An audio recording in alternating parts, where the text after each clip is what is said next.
Hi, I'm Wilt Billing, area agronomist for DuPont Pioneer in Manitoba. Today we're standing in a soybean field just east of Lorette, Manitoba.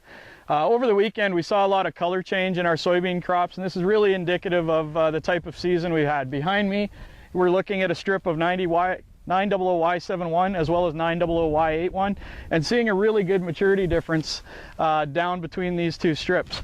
Essentially what's happening is I've selected a plant here, and it's at the late R6 stage, just moving into R7. You'd be able to identify the full R7 stage with a fully brown tan colored pod on the main raceme. Over the weekend we did notice a lot of leaf color change in our crops, and in most cases this is just maturity taking effect.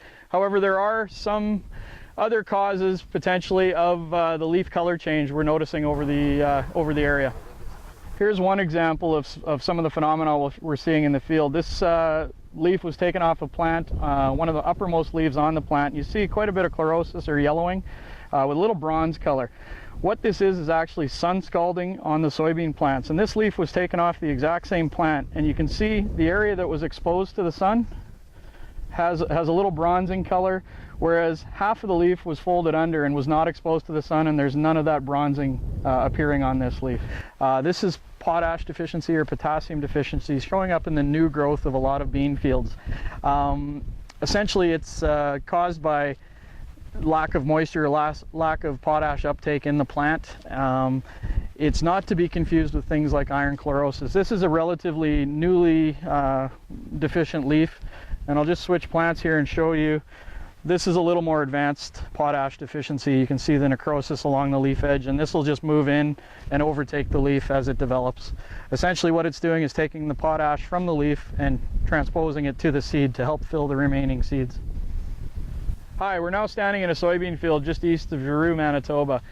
In this particular field we did have a noticeable amount of spider mites in particular spots. As you might see, this spot is fairly locale to the north edge of the field. However, it did affect this field fairly significantly.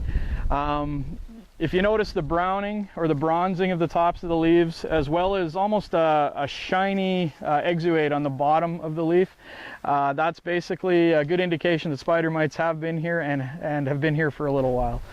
All right, we're just zooming in on a few plants that we selected from this area infected with spider mites. As you can see, the beans are very well potted, and they're actually at the stage where treating for spider mites is no longer necessary.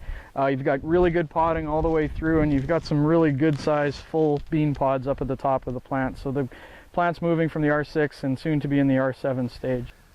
Hey guys, this is just a quick silage update.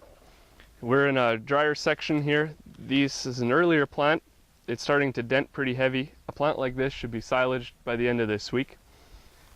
Plants that have received more moisture are in a little later maturity. We'll probably be looking at mid to late next week for silaging. So guys, take a couple samples and know where you're at.